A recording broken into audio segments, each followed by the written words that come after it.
Boa noite, pessoal. Boa noite aos nossos debatedores aqui, o Juliano, ao Baiano, ao Márcio. Vamos fazer hoje aqui um bate-papo, não um debate. Eu não gosto muito da palavra debate, né? Dá a impressão que está se debatendo. Mas a ideia é fazer um bate-papo, é falar um pós-Copa aqui, né? Será que a Copa acabou mesmo? Acabou, não acabou? A Copa foi só dentro das 4 linhas, não foi? Então, a ideia nossa hoje é fazer um bate-papo sobre isso, né? O que ficou, qual foi o legado? Foi um legado estrutural, foi um legado imaginário? O que ficou para o povo, né? E, além disso, não só debater a Copa, né? Porque eventos esportivos, esses mega eventos, na verdade, eles deixam, basicamente, para todos os esportes um legado, né? Deixam a sua experiência, deixam aquilo que pode mudar, que a gente pode mudar com os erros, com os acertos, o que pode ser melhorado, né? Então, a ideia nossa é fazer um bate-papo nesse sentido, né? Uma conversa, trazer a experiência de pessoas que trabalham na área, né? É isso que a gente vai buscar aqui. Eu quero começar com uma pergunta simples agora, para vocês já começarem. Acho que nós poderíamos começar a dar a resposta pelo Juliano, depois o Baiano, em seguida o Márcio aqui, né? E a pergunta é, a Copa acabou? E agora? O que você viu dessa Copa, Juliano? O que você espera que tenha ficado de legado e o que ainda pode ser um legado, que o legado ele também pode ser a longo prazo, né?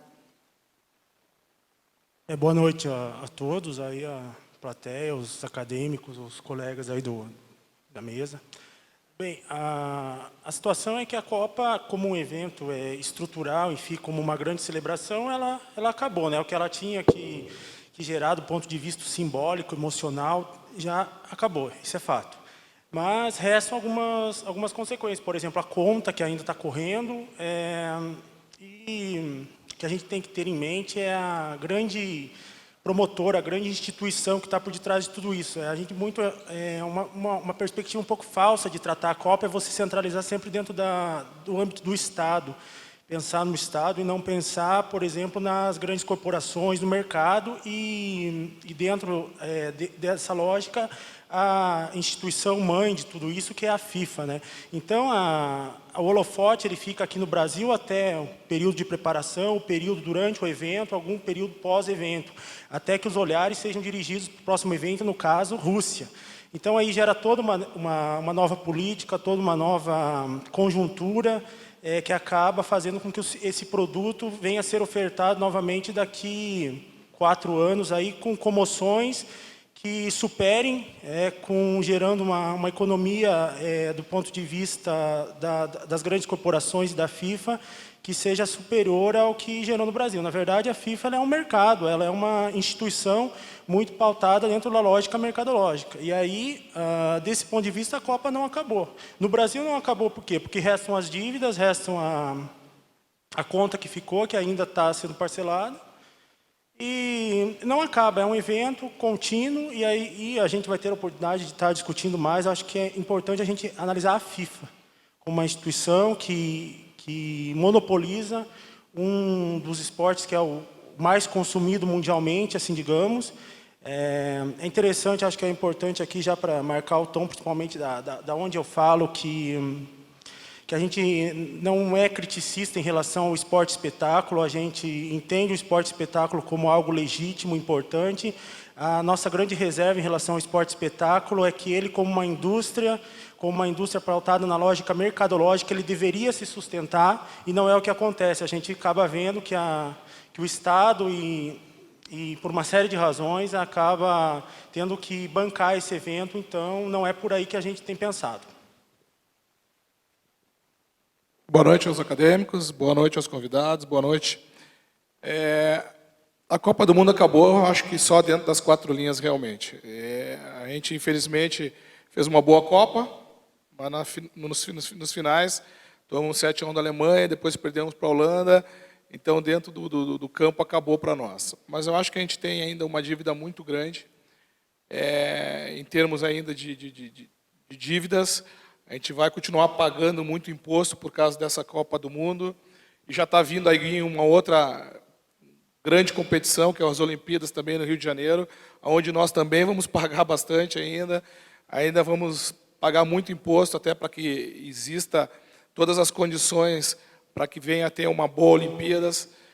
Não deixamos a desejar em termos de estrutura em algumas partes, mas em outras sim, como a nossa melhoria em aeroportos, os nossos estádios que hoje estão virando, como se diz, um elefante branco, como o de Brasília, Mato Grosso, Amazonas, onde não existe um esporte, um futebol competitivo e poucos jogos.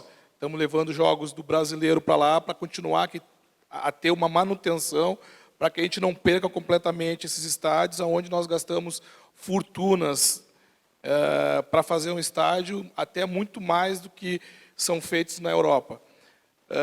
Mas existe sim um legado, existe uma parte positiva. Eu acho que, como o professor falou, em termos de estrutura, em algumas cidades foi melhorada.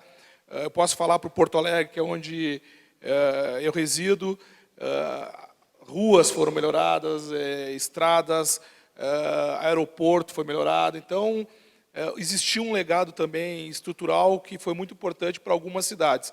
Algumas não tiveram esse benefício tão bem feito quanto aconteceu em Porto Alegre, mas a gente ainda vai continuar pagando ainda muito essa Copa do Mundo. Então, por isso que eu falei, ela acabou dentro das 4 linhas, acabou de uma forma melancólica para nós brasileiros, mas eu acho que teve uma lição dentro das 4 linhas, mas fora ainda a gente vai pagar bastante. Boa noite. Primeiramente, agradecer, né, o convite, o professor Francismar, o Dani, o Baiano. O meu pensamento vai de encontro ao de vocês também. É evidente, né, que a Copa acabou nas 4 linhas, mas vai ficar essa conta ainda por muito tempo para a gente pagar, também para os clubes, né, que investiram, ou para os empreiteiros, sei lá, que construíram principalmente os estádios, né, que saíram numa conta muito acima do que foi planejado. O que me chama a atenção nesse momento é como a mídia aborda pouco esse tema. Aqui no Brasil, parece que a gente tem certos eventos que monopolizam a atenção por alguns segundos, vamos dizer. Agora foi as eleições. E talvez devido a isso, parece que a Copa nem aconteceu. E não se fala mais nada e parece que vai ficar tudo como está. Não sei se isso é intencional ou não, né, mas fica essa dúvida no ar. Sobre a parte técnica, eu acho que a Copa foi muito boa. Acho que não chega a ser, como estavam falando na época, a Copa das Copas, né? Ficou esse termo muito utilizado, mas eu acho que uma Copa que não ficou devendo a nenhum país. Eu acho que no nível das últimas que tiveram. Essa parte do legado, principalmente nas obras, eu acho que foi a parte mais importante. A infraestrutura ainda, o Brasil carece muito, e não é difícil, e não precisa nem sair muito longe de casa para perceber isso. Basta a gente sair na BR-277 aqui, a gente não consegue andar. Então, a estrutura ainda é um problema muito sério no Brasil, e tudo que puder somar para melhorar essa parte é válido. Inclusive a Copa, mesmo que tenha sido feito de uma maneira não muito correta, vamos dizer assim. Mais ou menos isso. Não sei se alguém tem alguma coisa para acrescentar nesse discurso de vocês. Se quiserem fazer um comentário, alguma coisa, pode ficar à vontade, gente. A gente aqui está fazendo uma conversa, é mais um bate-papo mesmo, né? E eu achei interessante, eu estou anotando aqui mais ou menos o que vocês estão comentando, e eu notei que no discurso do Juliano ali, ele citou a questão da Copa como produto, né? Eu acho bem interessante, inclusive eu preparei uma pergunta em cima disso, né? Que é, como vocês avaliam o trabalho de instituições envolvidas com a seleção? Por exemplo, a CBF, a Nike, a FIFA, né, que você mesmo citou. E será que elas possuem, e até que ponto possuem, segundas intenções em um evento desse porte? Eu gostaria que vocês comentassem sobre isso, como vocês enxergam isso. Segundas intenções. Não, é que tá dando um eco aqui meio forte, Efraim. Se puder dar uma... Bom, mas então o ponto é esse. Acho que agora podíamos começar com o Baiano, né, para dar uma Não, com certeza, existem segundas intenções, sim. A gente sabe até agora do problema que houve no Catar, né? Onde é para fazer a Copa de 2022, né? 2022, onde houve compra de votos, já foi realmente comprovado. Estão até procurando já um plano B para tirar do Catar, até por causa do calor, né? Se for no horário que eles predeterminam, vai ser um horário à tarde lá, que vai ser a base de 50 graus, não tem como tu fazer, não tem como tu expor um profissional a trabalhar nesse momento. Então, a gente sabe que tem segundas intenções, a FIFA trabalha muito em função do lado financeiro, tanto que tudo que tem que ser feito, qualquer coisa que tem que ser vendido, tem que ser aprovado por eles, tem que ser da marca deles. Teve restaurante, bares, próximo ao Beira-Rio, acho que em questão de 100 ou 200 metros, que não puderam abrir, para não vender mercadorias que não faziam parte daquilo que a FIFA tem como norma, tem como regra. Eu só posso vender aquele produto. Então, a gente sabe que realmente a FIFA trabalha, lógico, em função do crescimento do futebol, a gente sabe disso, mas a segunda intenção, e eu acho que a principal até, é a questão financeira. A CBF nem se fala, né? Trabalha também em prol, principalmente durante a Copa, mas principalmente depois, em termos de amistosos, com a venda realmente absurda de valores em termos de uniformes, camisetas, toda a merchandising da Confederação Brasileira é muito caro. A gente sabe da corrupção que existe lá dentro, a gente sabe de vários problemas que continuam internamente, e infelizmente a gente procura cobrar, procura que não aconteça, mas infelizmente a gente não tem essa força, a gente não vai para a rua para cobrar isso do futebol como a gente tentou na política. Quanto à Nike visa também um mercado muito grande, realmente ela coloca a sua mercadoria provavelmente nas melhores equipes, ou nas equipes que mais têm rendimento, mais aparece, também com a função de ter o retorno financeiro. Vou fazer uma pergunta específica para você, Baiano, que entende um pouco desse... técnico de futebol. Existe, por exemplo, muito se comenta a questão da Nike influenciar na convocação de jogadores. Você acha que existe isso? Porque, por exemplo, jogadores que eram patrocinados pela Adidas na Copa do Mundo, como Kaká, Robinho, eles acabaram na última hora não sendo convocados. E existem dúvidas sobre isso. Você acha que pode existir isso mesmo? Uma influência de uma empresa privada dentro de outra empresa privada, né? A gente sabe que tem influência, sim. Não acredito que se o Kaká ou o Robinho estivessem jogando maravilhas, que a Nike conseguiria cortar eles. Mas eu acho que, de repente, dentro de dois jogadores com a mesma qualidade, se sobressaindo da mesma forma, de repente a Nike teria uma força um pouquinho maior. Mas a gente sabe que não é só a Nike, a gente sabe que tem diretores, presidente, tem seus jogadores e influenciam. Tem treinadores que não aceitam, mas tem treinadores que são colocados ali já mediante até essa aceitação. Mediante ao palpite do diretor, mediante ao palpite da Nike. A gente sabe que o próprio Filipão falou que tinha que entregar a convocação 48 horas antes para o presidente da confederação. Para que entregar 48 horas antes para o presidente? Quer dizer que, de repente, ele não aceitar um jogador ou outro, ele vai realmente, de repente, vetar ou buscar um outro jogador, e aí existe a influência, de repente, de um órgão, que nem a Nike, um patrocinador muito forte, que dá muito dinheiro para o Brasil, de repente opinar com o presidente e, de repente, colocar para o treinador ou para quem está fazendo a convocação, dar uma olhadinha um pouquinho melhor nesse sentido. E a questão, eu queria que você trabalhasse um pouco mais, Juliana, na questão do esporte, espetáculo ali que você falou, e principalmente essa questão do produto, né? A Copa como produto, né? Em relação à pergunta ali que tu colocou anteriormente, quando a gente pensa o esporte, a gente analisa o campo esportivo, a estruturação desse campo do esporte, com seus agentes, suas estruturas aí, a gente não pode estar pensando como um lugar onde as pessoas fazem por amor à camisa, etc, etc. Lógico que há uma história, há um envolvimento, há toda uma dedicação. Mas, a bem na verdade, o que acontece é que não existem atos desinteressados. Quer dizer, ninguém dá ponto sem nó. É uma indústria, há uma racionalidade por trás disso. Se a gente for pensar, eu insisto na FIFA, por quê? Porque ela monopoliza um produto que é um espetáculo. A gente pensa na racionalidade, por exemplo, dela. Ela se diz espalhar o fair play pelo mundo, mas isso é uma mentira, isso é uma ideologia. Ela não espalha o fair play pelo mundo. Na verdade, ela luta avidamente para quê? Para estar espalhando o seu produto, o futebol, para estar monopolizando ele, para estar integrando mais nichos de mercado, consumindo esse produto aí. Então, a gente pensa, por exemplo, 94, Estados Unidos. 2002, Coreia, Japão, Ásia. Aí, 2010, África do Sul. Quer dizer, não está levando o fair play para fair play, não é uma instituição messiânica, não é isso que ela está fazendo.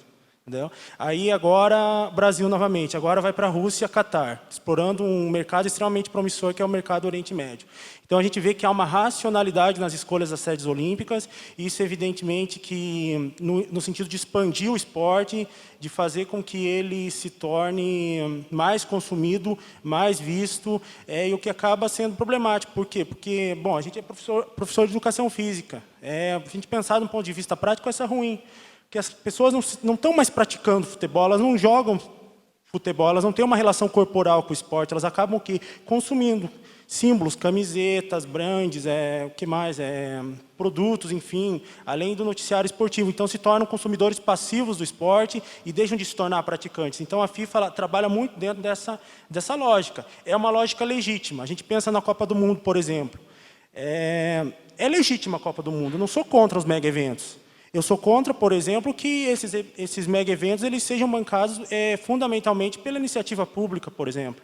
Então, quer dizer, é uma indústria, ela é legítima, então ela que se banque, ela teria que ter condições para se bancar e se autopromover, e não é o que acontece.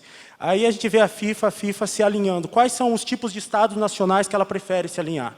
Estados nacionais onde, inevitavelmente, o controle das instituições não é tão grande, onde há uma margem para não transparência das instituições maior, onde há uma fiscalização tão ampla. Quer dizer, é onde ela pode chegar, impor uma determinada, impor os seus ideais, impor seus ideais. Ela chega aqui no Brasil, bom, a Dilma sancionou a lei da Copa, que é uma tentativa de neutralizar um pouco essas exigências, essas altas exigências da FIFA. Na verdade, a FIFA vem, ela oferece oferece o seu produto, né, faz suas altas exigências, mas cabe aos Estados nacionais dizerem se aceitam ou não. Eles têm uma palavra final. O Brasil aceita muito, provavelmente, pela ideia da imagem de internacionalizar o país. O que é o país?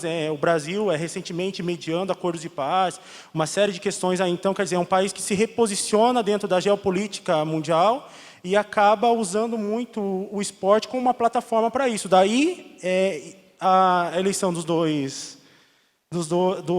quer dizer, a eleição do país para sediar esses dois mega-eventos. Quer dizer, um acordo, uma eleição entre aspas, né? Ela não é uma eleição neutra, é um acordo para que o país esteja onde há perdas e ganhos, evidentemente.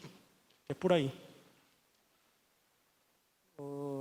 Quer fazer algum comentário? Até complementando a questão que ele falou, que a FIFA quer vender realmente seu produto, não quer saber se vai ser bonito ou não. Ele quer vender, quer vender tudo que eles têm condições de vender.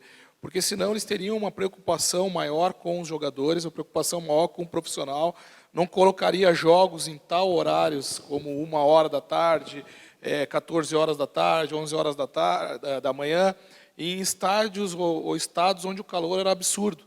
Então eles não se preocuparam muito com o profissional, eles se preocupam realmente com a questão do espetáculo, com a venda do espetáculo, não é nem com o espetáculo em si só, mas com a venda do espetáculo. Por isso que nós estamos tendo uma Copa em 2022 no Catar, onde não existe nem o futebol profissional, bem dizer. Lógico que tem dinheiro, então eles investem em alguns jogadores, mas todo mundo sabe que eles treinam um turno, às vezes não treinam, treinam à noite. Então a preocupação deles realmente é na questão da venda do espetáculo. Isso, infelizmente, é mais forte do que propriamente a preocupação com que os atletas rendam cada vez melhor. Márcio, deixa eu fazer uma pergunta agora mais na tua área, mais como um blogueiro mesmo, né, um cronista. Você muitas vezes faz algumas críticas, né, não a instituições, mas ao formato de algumas coisas. E como você vê a imprensa, por exemplo, blindando muitas vezes a FIFA, sem fazer crítica à FIFA, na verdade, sem fazer colocações ofensivas. Muitas vezes a gente até acha que merece, né?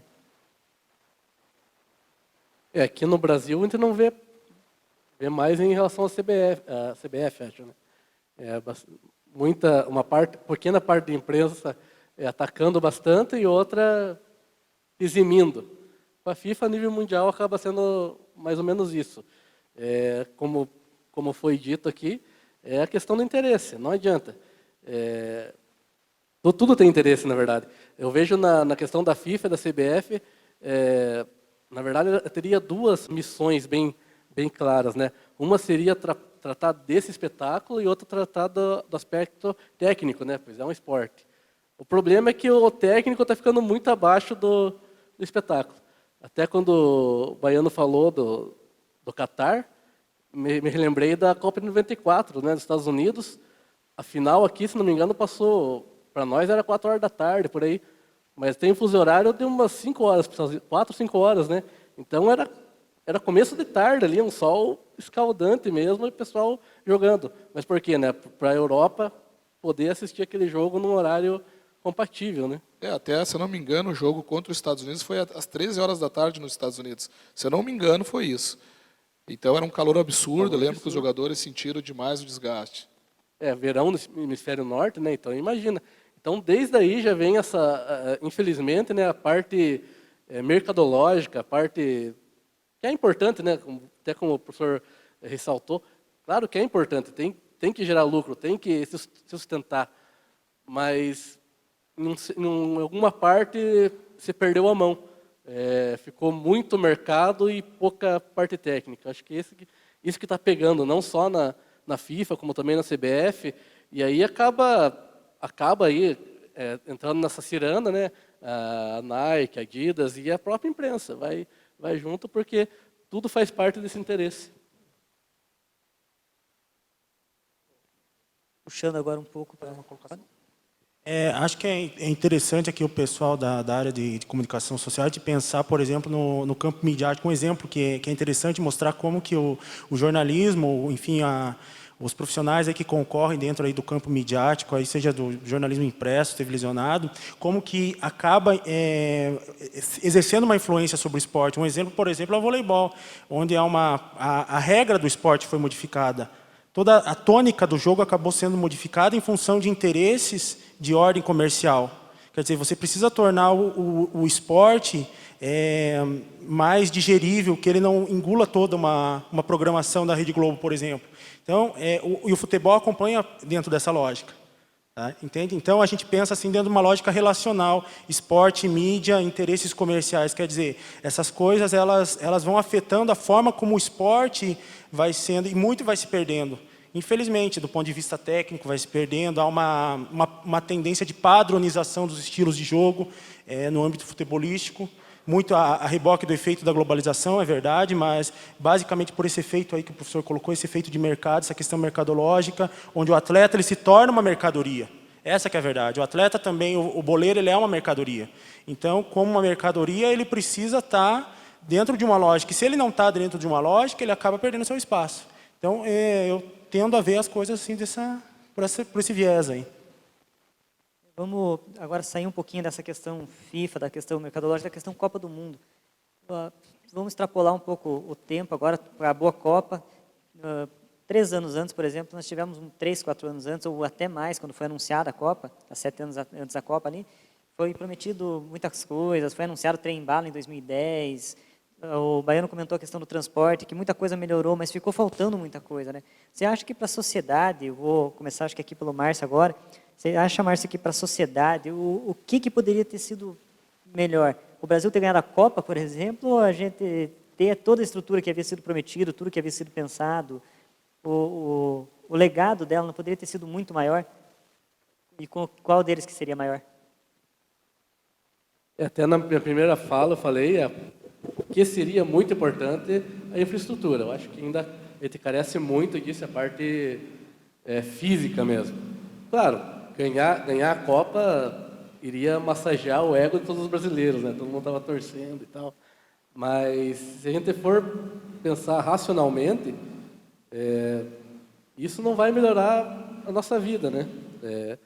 Pode, claro, vai incidir, vai dar mais prestígio, vai dar talvez a marca da seleção, né, seja mais forte, pensando na questão do mercado, né, e tal.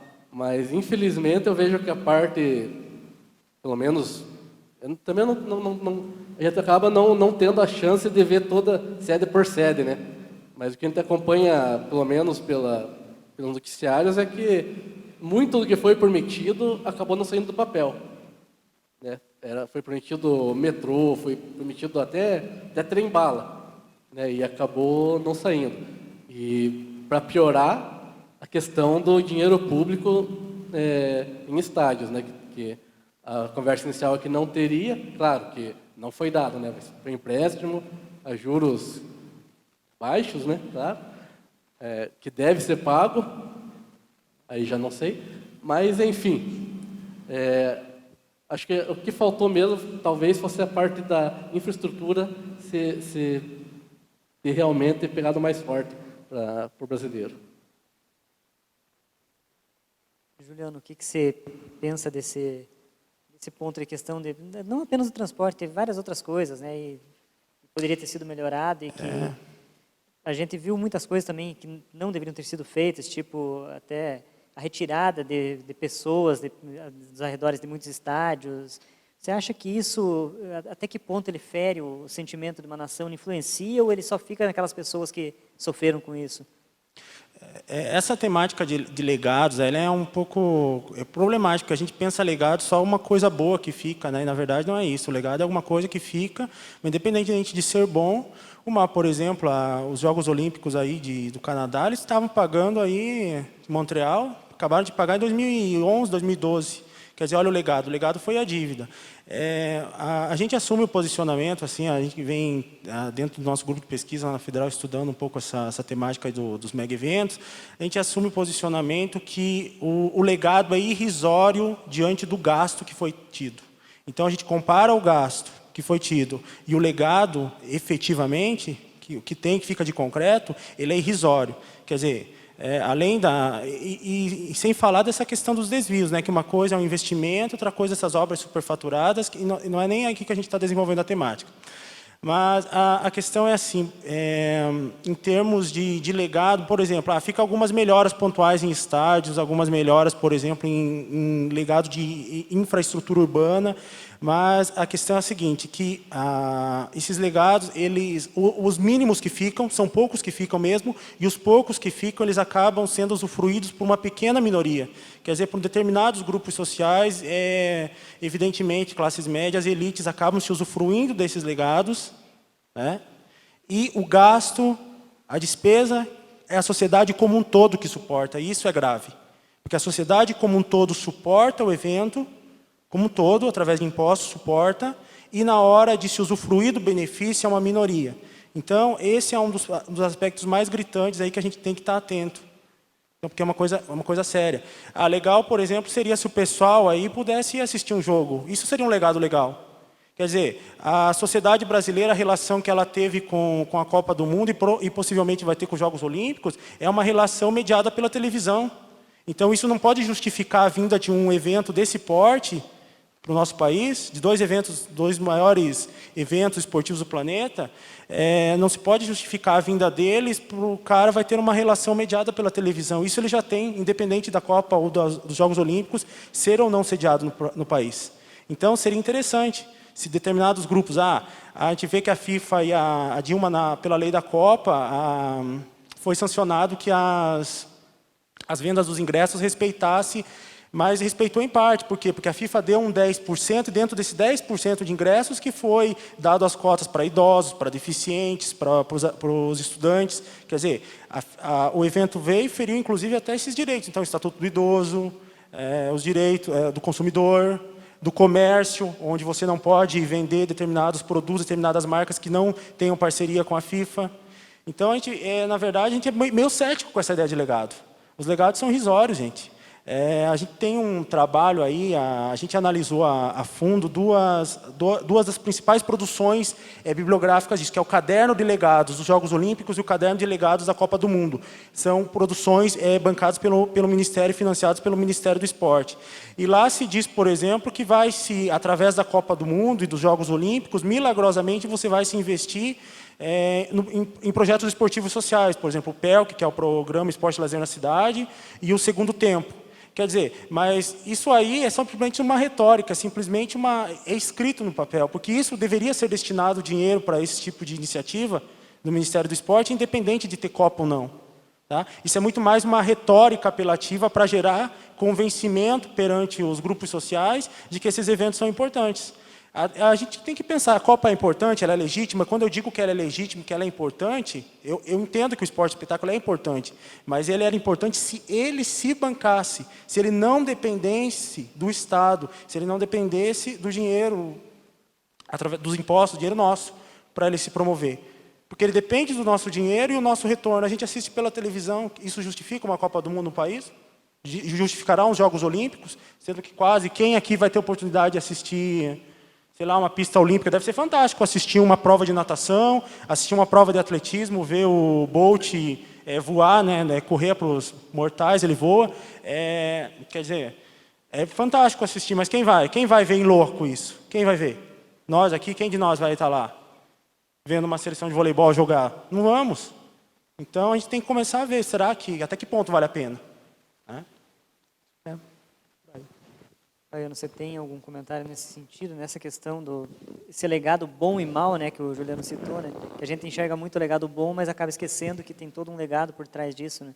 Um outro legado mal, né? Acho que ele colocou praticamente tudo, né? Até quando foi feita a eleição para a Copa do Mundo, eu era contra o Brasil sediar. Justamente por isso, porque nós não tínhamos uma condição financeira à altura para fazer o Mundial. Infelizmente, a gente venceu, a gente teve um gasto realmente absurdo. O Maracanã, o valor que foi gasto no Maracanã, dava para fazer 3 estádios do Arsenal. Bibiano, me desculpe, mas como é o nome do estádio do Arsenal? Emirates Stadium. Um estádio igual ao Emirates, o do Maracanã, dá para fazer 3 do Emirates. Então, realmente, aqui no Brasil, infelizmente, as coisas não são feitas de forma correta. A gente sabe que houve muito desvio de verba nesse meio termo. E eu acho que nós podíamos ter investido em coisas melhores, como a própria infraestrutura de todo o país, a saúde, vários fatores que a gente podia melhorar o nosso legado, mesmo sem a Copa. Mas depois que ela começou, com certeza eu torci para que o Brasil fosse campeão. Eu gostaria de fazer só mais uma menção. Quem quiser fazer pergunta, pode anotar e passar daí, né, para a turma que estão recolhendo, para os alunos que estão recolhendo, que depois nós vamos fazer um intervalinho, quando der uns 45, 50 minutos, e na sequência a gente vem com as perguntas de vocês aí. Então, continuando aqui agora, eu tenho uma questão que eu gostaria de fazer aqui, que é meio... Algumas pessoas gostam de citar que o brasileiro funciona na tônica do pão e circo. Eles acabam esquecendo o que está acontecendo no país, muitas vezes, deixando de lado e acreditando naquele espetáculo e com aquele pouco que eles podem. Tem gente que gastou enormidades, gastou tudo, que fez dívidas para poder assistir um jogo da Copa. Então, muita gente critica isso. O brasileiro funciona a pão e circo, para ele está bom isso. Vocês acreditam que é isso mesmo? Não sei se poderia começar agora, Baiano, Você acha que funcionaria desse... Não creio que todo mundo não, mas a gente sabe que sempre tem um ou outro que realmente faz essa exorbitância, né? Às vezes fazem gastos que não têm nem condições, como você falou, pão e circo, né? Às vezes tem gente que vende carro, vende apartamento, como eu já vi, corintianos para ir para o Japão assistir o Corinthians.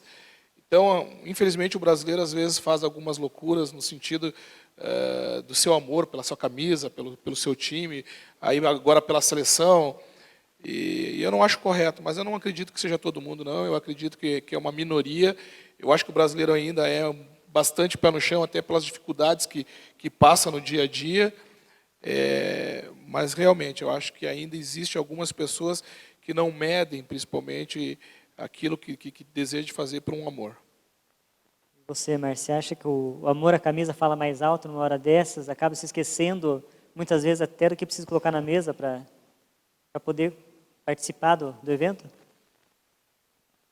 Eu concordo com o Baiano. Acho que tem casos e casos.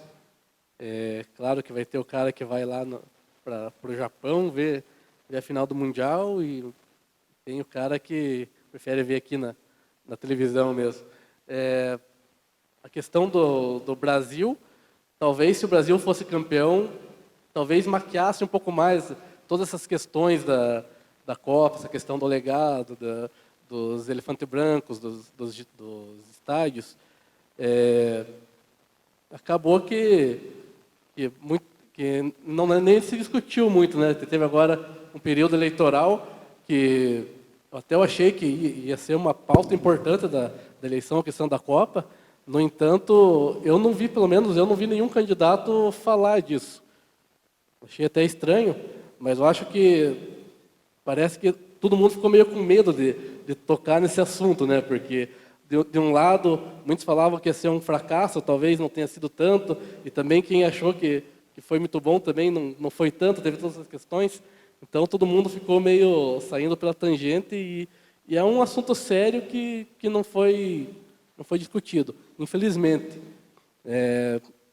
Mas a questão eu não digo pão e circo, mas a questão do espetáculo, acho que o brasileiro gosta bastante, tanto que essa eleição acabou sendo um espetáculo. O segundo turno acabou virando briga de torcida, Aécio de um lado, Dilma do outro, e aí vê os extremos, né? Claro que aí a mídia, até as redes sociais vão dar mais enfoque para os extremos. Talvez até por isso tenha essa impressão do pão e circo, porque dá muito mais da notícia, né? O corintiano que vai lá ver a final, parcela, vai ficar devendo lá uns 10 anos, do que aquele que ficou na casa assistindo. Então, tem esses dois lados também.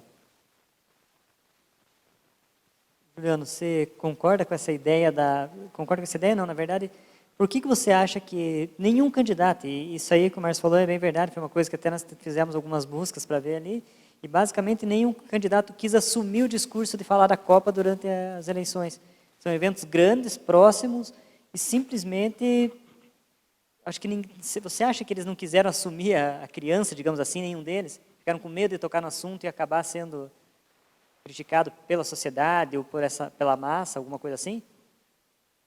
Eu vou tentar organizar o raciocínio aqui. Acho que a primeira questão do pão e circo, a gente também assume um posicionamento. Eu prefiro pensar que é uma margem de ação maior para o indivíduo, né, que não vejo o esporte de uma forma geral, não vejo a Copa do Mundo, não vejo esses eventos esportivos com a capacidade de maquiar conflitos, de esconder coisas, que uma pretensa crítica marxista do esporte aí acaba desenvolvendo. Não vejo por esse ângulo. O que a gente vê, na verdade, é que há uma relação do indivíduo, há uma relação de grupos sociais, há uma relação afetiva com o esporte, com clubes de futebol. É uma relação afetiva, uma relação sentimental, uma relação emocional, e que, a bem da verdade, ela atualiza esses nossos conflitos.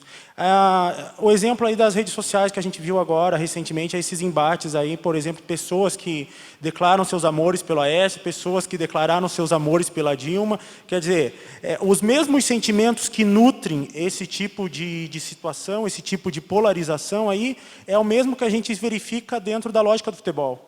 Porque são as mesmas pessoas que votaram, são as mesmas pessoas que consomem futebol. Então, esses mesmos sentimentos de rivalidades, eles acabam sendo atualizados de uma esfera social a outra. É levado da política para o esporte, do esporte para a política, da política para a economia e assim por diante. Porque são as mesmas pessoas. Então, eu vejo o esporte com essa capacidade, sim, de movimentar, né? Movimentar as pessoas por conta justamente disso. Em relação a por que o esporte, enfim, a Copa do Mundo, mas na verdade não é só a Copa do Mundo, o esporte de uma forma geral, e aqui na sociedade brasileira é uma regularidade dentro da história do esporte aí no país, a gente vendo ele sendo colocado em segundo plano ou nem sequer tratado nas agendas políticas. Então, dentro de uma agenda do campo político, dentro de uma lógica de discussão política, o esporte, de uma forma geral, ele é algo secundário. Então, havia uma expectativa, até porque o pessoal criticou muito, alguns grupos de direita, evidentemente, criticando a Copa do Mundo, e grupos de esquerda tentando dizer a Copa do Mundo é o máximo, etc, etc. Na verdade, por que os candidatos não trazem? Porque acaba sendo algo secundário. O esporte é algo secundário dentro da agenda política. Eu não vi eles, não é que eu não vi eles falarem de Copa do Mundo, eu não vi os candidatos exporem uma política de esporte nacional. Eu vejo por esse lado aí. Concordo, principalmente a questão da política. Na política do esporte, realmente a gente é secundário mesmo. Nós estamos aí à porta de uma Olimpíada, faltam 2 anos. E tenho certeza que quando faltar um ano eles vão começar a trabalhar isso, vão começar a dar incentivos maiores, vão começar a aumentar as bolsas atletas, vão começar a fazer uma política em cima para que o Brasil consiga uma colocação melhor e assim se utilize politicamente dessa colocação. É interessante, né, esse ponto para se analisar e é um debate que não acaba, né, se a gente começar a parar para pensar, né.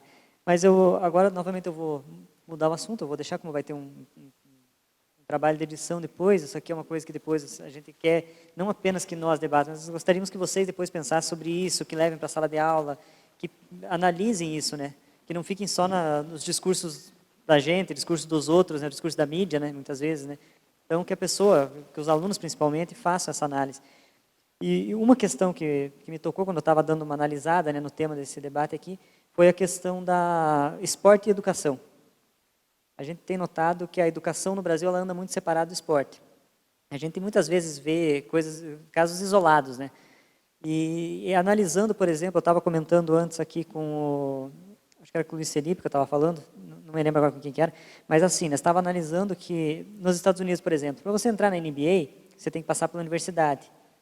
A própria liga da NBA, ou até do futebol americano, para os que gostam mais, eles acabam investindo nas universidades, as universidades dão as bolsas, recebem dinheiro, aporte para revelar grandes jogadores de basquete, de futebol americano, de hóquei, quer dizer, então, e não é só nesses esportes, vários outros, os esportes olímpicos passam pela educação lá. Até que ponto o Brasil está atrasado nisso? Será que falta um investimento maior? Será que falta alguma coisa para que seja dado um pontapé inicial, para que comece a aliar essas coisas? Que comece a ter investimento de instituições privadas, clubes de futebol, clubes de vôlei, para que os atletas comecem a surgir dentro das universidades com bolsas, com um aporte que possa transformar esse pensamento nosso do esporte, ficar longe da educação? Por favor, Breno, você quer analisar primeiro, Juliano? Pode? Não tem problema não. Eu acho que falta tudo. Eu acho que falta o incentivo, eu acho que falta uma política correta para que exista a facilidade para os incentivos. Nós aqui mesmo, dentro da nossa equipe, nós estamos com um projeto social, um projeto tratado para a educação e para o esporte. Estamos procurando buscar incentivos através de alguns órgãos, né? Mas, infelizmente, a política realmente é muito difícil.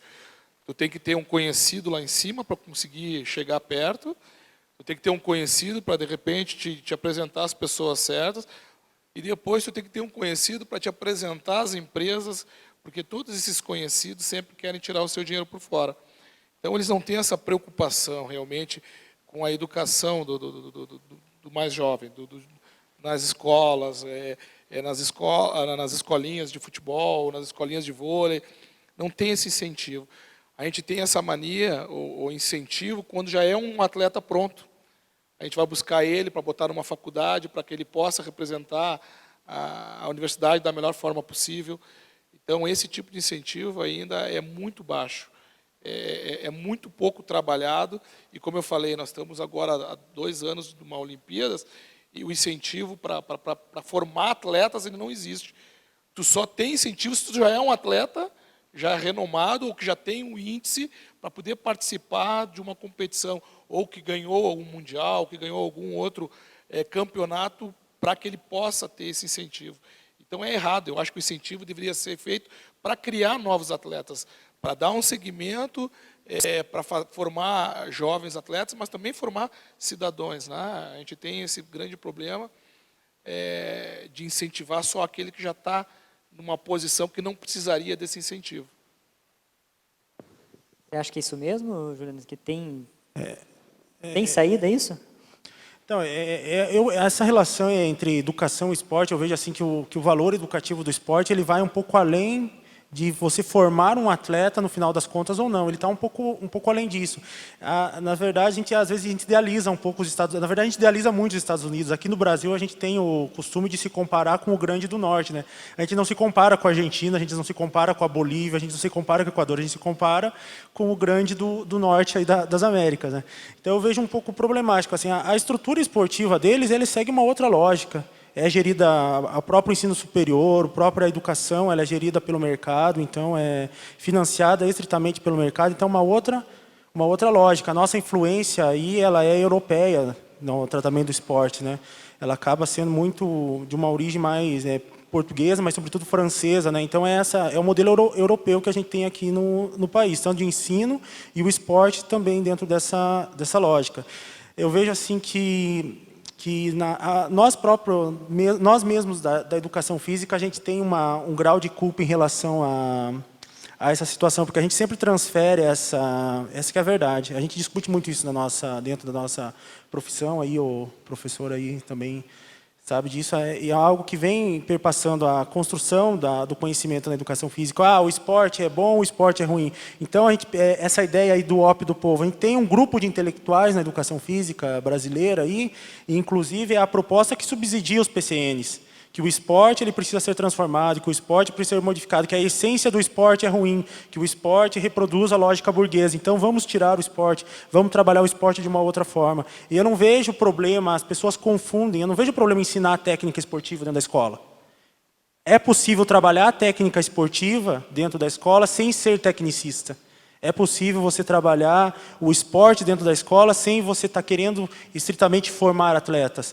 Eu estou contribuindo com o processo educativo da criança, do adolescente, através do esporte, quando eu dou condições para que ele desenvolva uma cultura corporal de movimento e que, ele vai sair para o lazer dele e ele sabe jogar um basquetebol, ele vai ali no lago, joga o basquetebol street ali, sabe jogar. O cara que quer jogar um vôlei de areia, vai lá, joga, sabe jogar. Então, eu vejo atrelada a isso.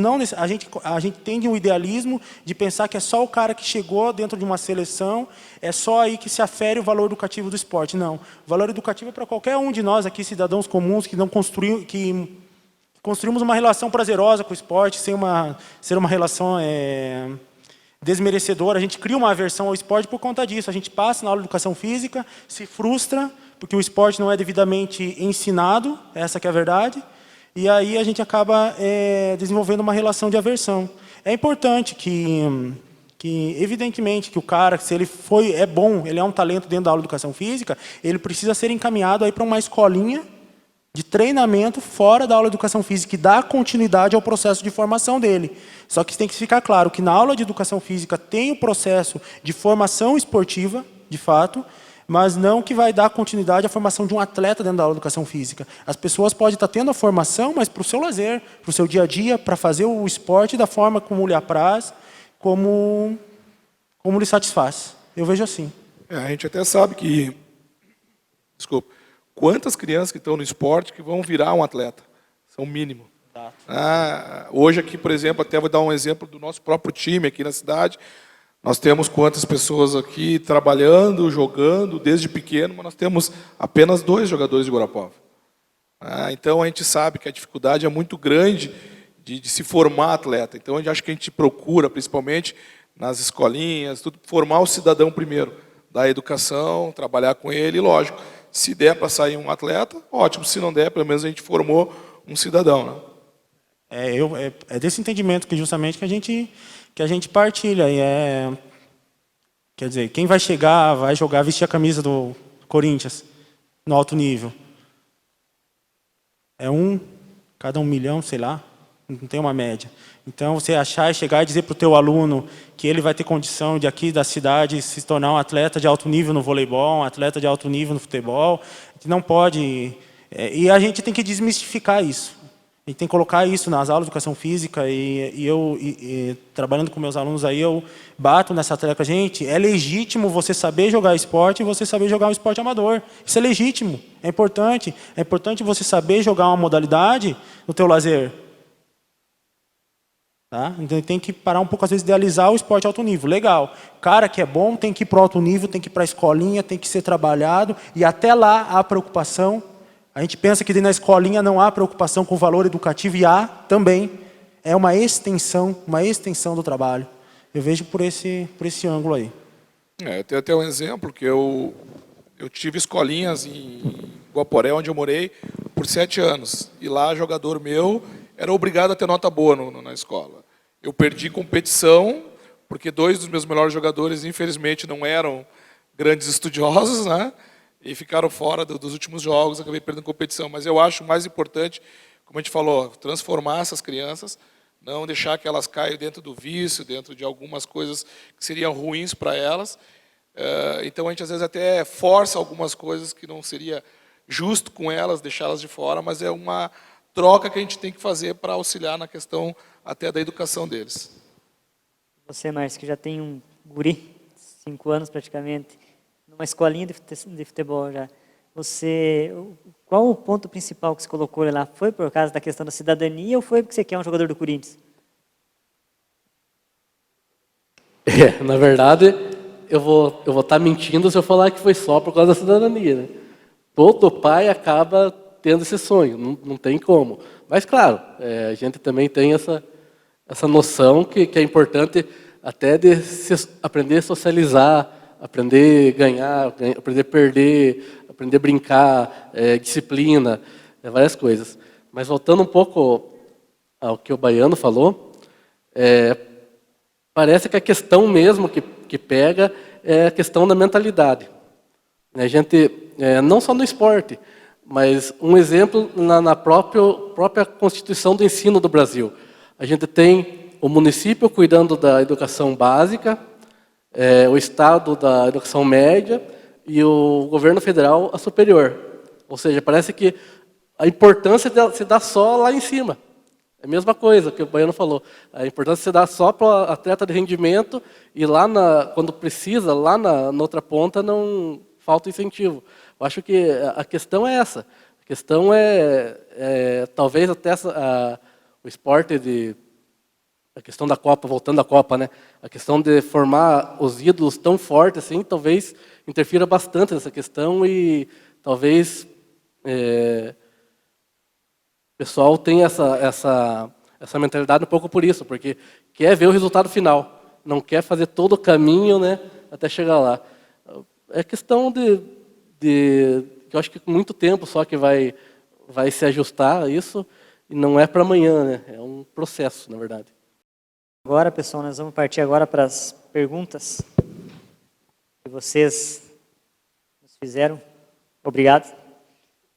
Vou começar aqui, então, com uma que já vai num tema que a gente estava debatendo aqui no intervalo, né? A gente acabou não parando o debate aqui, né? Se o investimento no futebol já não é grande, imagina nas outras modalidades. Até quando o Brasil vai ser considerado o país do futebol? Quer começar, Juliano, por favor? A gente tem eu tenho uma colega minha lá da Federal que ela estuda justamente o repasse pela Lei de Incentivo ao Esporte, o repasse da Caixa Econômica Federal, né, pela lei Agnello Piva, né? Então, ela estuda justamente como que as confederações elas vão recebendo, qual que é a distribuição. E é uma distribuição realmente ela não é igual, ela não é igualitária. Determinadas modalidades acabam tendo um privilégio, né, dentro das próprias modalidades. E o futebol é algo à parte, evidentemente, mas muito também por conta do poder de mobilização dele. A gente não pode pensar que o futebol, ele já em 1930, 1920, ele já é um esporte de apelo massivo, diferentemente de outras modalidades. Então, por uma natureza intrínseca do esporte, uma forma como ele foi constituído, dele representar algumas determinadas tensões da sociedade, então ele acabou já desde o seu nascedouro se conformando como um esporte assim. E evidentemente que se é um esporte mais consumido, se as pessoas gostam mais dele, então evidentemente que dentro de um processo eu acabo investindo mais nele. Dentro do Brasil aqui, e não pensar muito no Brasil, a gente pode pensar, por exemplo, aqui dentro da própria cidade, né, que a gente acaba vendo, a gente ouve dizer, e, na verdade, acho que a gente tem quase certeza que a gente está aqui com o técnico da equipe do futsal, que o maior repasse que tem, a reverba já é pequena para o esporte, na cidade, aqui, o repasse da verba, né, para a Secretaria de Esporte, que a gente sabe. Para administrar todo um quadro de funcionários e gerir as modalidades não é fácil. Aí você acaba priorizando um esporte qual as pessoas se reconhecem e se identificam mais. É evidente que há um desequilíbrio no repasse, mas muito a custo do que essa modalidade representa, né? Voleibol consegue um pouco se tornar aí um segundo esporte aí a partir de uma trajetória iniciada a partir dos anos 80, num processo de espetacularização, num processo aí de parceria com a Rede Bandeirante, Luciano do Vale, apoiando a modalidade. Então, ela acaba conseguindo ter um pouquinho mais de visibilidade e, em função disso, conseguir atrair um maior repasse de dinheiro, tanto da questão do Ministério do Esporte, pela lei de incentivo, e pela lei Agnello Piva, né, pelo dinheiro da loteria, e também o poder de cativar o investidor da iniciativa privada. Eu vou investir no Corinthians, ou vou investir no judô ali, no atleta do judô? O que eu vou investir? O que para mim, enquanto empresário, alguém de recurso, dono de uma grande empresa, de uma rede multinacional, o que compensa para eu investir? Corinthians? O atleta da canoagem. Então, acho que é uma série de questões para a gente pensar. O que você acha, Baiano? Até quando o Brasil vai ser o país do futebol? Ou ele já não é mais? Eu acho que eu acho que vai continuar por muito tempo sendo o país do futebol. Talvez não seja do melhor futebol, mas é o país do futebol. Infelizmente, como a gente já conversou algumas vezes, a gente ainda procura um melhor espetáculo, procura um melhor produto para se investir. O que tem mais visibilidade, e hoje, queira ou não queira, é o futebol ainda, né? É um esporte de massa, é um esporte onde a maior parte da população tem preferência. Diferente de alguns outros esportes, como o vôlei, que também a gente gosta demais, cresceu muito nos anos 80, principalmente pelas conquistas que teve durante todo esse trajeto.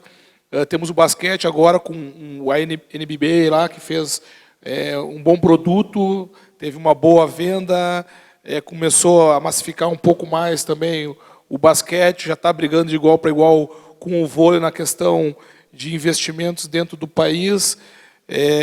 Mas eu acho que a gente precisaria um investimento maior, eu acho que em todas as áreas, em todos os esportes, mas infelizmente a gente procura trabalhar visando o nosso eu, visando o nosso produto, visando o que é melhor para a gente. Então, infelizmente, enquanto o futebol for dessa forma, os investimentos maiores vão ficar para eles, e deixando principalmente os esportes menores, que a gente precisaria ter maior investimento, como atletismo, judô, esportes que tu gastaria até menos, né? Mas que a visibilidade é menor, a gente não tem esse investimento. Márcio, você acha que essa falta de investimento ele prejudica o desenvolvimento dos cidadãos, assim como nós estávamos falando de hoje do teu filho até? Ele acaba levando as pessoas a olhar só para um lado, né? Não tem como. Voltando à pergunta ali, o Brasil vai continuar mesmo sendo o país do futebol, não tem jeito. Acredito que também a gente tem que fazer a meia culpa, né? Porque muito por culpa da mídia também, né? O que adianta eu apostar na canoagem, por exemplo, se eu ligo a TV e no Globo Esporte nunca passa nenhuma matéria sobre canoagem, né? Complicado. Tem a questão também do desnível dentro do próprio futebol. A gente pega o investimento do Corinthians, por exemplo, e um time aqui no interior do Paraná. Muito diferente.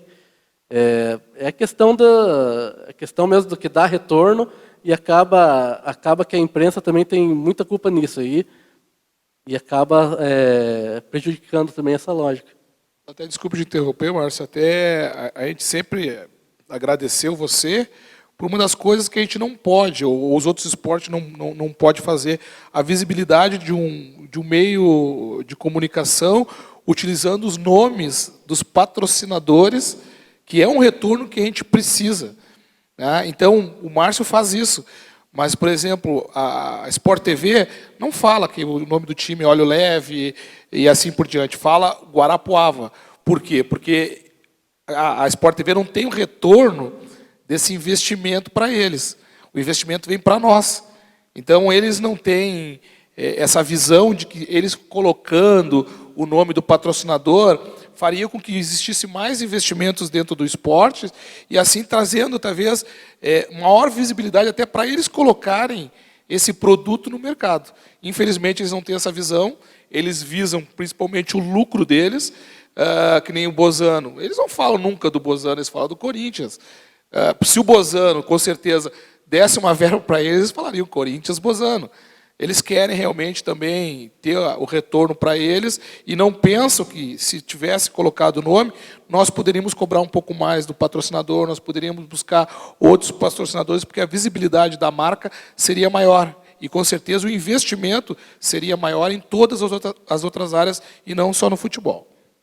Acaba sendo a linha editorial deles, né, que acaba prejudicando. E o problema é que a Globo e a Sport TV, né, acaba adotando esse tipo de trabalho e a grande maioria dos outros meios acabam também adquirindo isso, por ter a Globo ali como grande exemplo, né? Como ela é maior, então tenho que seguir o maior para um dia chegar lá. E isso acaba atrapalhando tudo, né? Aí eu acho engraçado quando a Globo faz aquelas reportagens, né, sobre um atleta, um maratonista lá no interior do Ceará que não tem patrocínio, né? E já vai de frente com essa política deles, que é completamente ao contrário. Outra pergunta que nós temos aqui, ele cai nessa questão que vocês comentaram do vôlei, do futsal, né? Então, no campo técnico, tático, tanto o vôlei quanto o futsal brasileiro hoje se constituem esportes de sucesso. Na opinião de vocês, o que o futebol precisa extrair de exemplo desses esportes para voltar a vencer uma Copa? A vencer uma Copa do Mundo? O que você acha que é? Bom, para vencer uma Copa, eu acho que existe muita coisa. Eu acho que não é só questão de entrar dentro do campo e dar o seu máximo. Lógico que isso faz parte. Nós temos que entender que nós temos adversários tão bons ou até melhores que o Brasil hoje. A gente não tem formado tantos atletas com qualidade quanto alguns outros países têm formado. Eu acho que a nossa estrutura também, eu acho que poderia ser bem melhor. Eu acho que nós poderíamos dar uma condição de trabalho diferenciado para eles. Eu acho que nós teríamos que trabalhar a partir da base, como a gente vem falando. Mas eu acho que sim, eu acho que nem tanto o futsal, porque ele ainda é um pouco mais amador, eu acho que a gente ainda comete muitos erros, nós temos ainda uma parte da própria confederação que foi muito corrupta, nós estamos com problemas de ordem financeira dentro da confederação, mas eu acho que o vôlei é um exemplo. Eu acho que o vôlei, sim, eu acho que nós deveríamos pegar exemplo de como trabalhar, acho exemplos de como formar atletas. Eu acho que o vôlei, sim, seria um exemplo para o futebol em todas as áreas, não só dentro do trabalho do dia a dia, porque eu não vejo esporte que trabalhe tanto quanto o vôlei. A gente vê dia de jogo, eles trabalhando musculação, a gente vê eles trabalhando ataques, a gente vê trabalhando várias outras coisas que vão ser utilizadas dentro do jogo em questão de 3, 4 horas antes, né? Então, eu acho que o vôlei seria um grande exemplo para nós, em todas as áreas, administrativa. A gente sabe que desde os anos 80 cresceu realmente demais, dominamos o mundo dentro da quadra, e lógico, isso aí tem muito a ver com os profissionais que tem lá dentro, a forma de trabalhar. Nós mesmos do futebol e do futebol de campo já trouxemos alguns, como o Bebeto de Freitas, o do Palmeiras, como é que é o nome dele, eu não me lembro agora, também tem um do Palmeiras que trabalhava, trouxeram eles para melhorar a questão de gestão dentro do próprio clube. Então, eu não vejo o futsal como um exemplo não para o futebol de campo, mas o vôlei eu acho que seria um grande exemplo. Você, Márcio, o que você acha que precisa trazer desses esportes que estão dando certo para o Brasil, para o futebol? Tem alguma coisa que você define como essencial? Não vejo, na verdade, eu vejo bem poucos exemplos no Brasil, na verdade. Como o Baiano falou, o vôlei talvez seja a grande exceção, mas a gente vê muito mais defeitos em confederações, na formação do atleta do que acertos. Talvez tentar dar uma olhada para o que os outros países estão fazendo. Não sei se seria a melhor solução, mas talvez, pelo menos, ficar inteirado do que está acontecendo e tentar extrair o que pode casar com a nossa realidade. A questão, na verdade, é que por muito tempo o Brasil ganhou campeonatos, ganhou títulos, só dependendo da qualidade do atleta, do improviso. Isso acabou fazendo sucesso. Mas não é só isso que consegue o título, e está aí a Alemanha para provar isso. Muita organização, foi um planejamento de médio prazo, né? Foi de uns 20 anos, né, por aí. 2000 começaram, menos de 20 anos, então, médio prazo. E não que isso também vai, porque não tem fórmula pronta, né? Não que isso, não, vou fazer isso aqui, daqui tantos anos vou ser campeão mundial. Mas precisa de uma forma de trabalho, de uma metodologia que hoje não existe no Brasil. É uma questão um pouco complexa, porque ela também acho que ela transcende a questão do voleibol, caso pontual, mas acho que é interessante a gente comparar com a experiência europeia. Eu já vou falar disso em relação à própria Alemanha. Mas acho que a grande questão para nós é que o Brasil nem sempre vai ganhar uma Copa do Mundo, até porque acho que, infelizmente, digo para vocês que infelizmente, você vencer uma Copa do Mundo do futebol, de um esporte, que é um produto, maior produto aí em termos do campo esportivo, infelizmente vencer uma Copa vai além da questão técnica, da questão tática, da questão psicológica e da questão de preparação física. Há muita coisa por detrás disso. Não é interessante para a FIFA que só o Brasil seja campeão de uma Copa do Mundo. Quer dizer, ele se torna um esporte muito previsível. A Copa do Mundo não pode ser previsível, um torneio não pode ser previsível. Quando sempre o mesmo ganha, eu perco o consumidor, eu perco o elemento de excitação no esporte.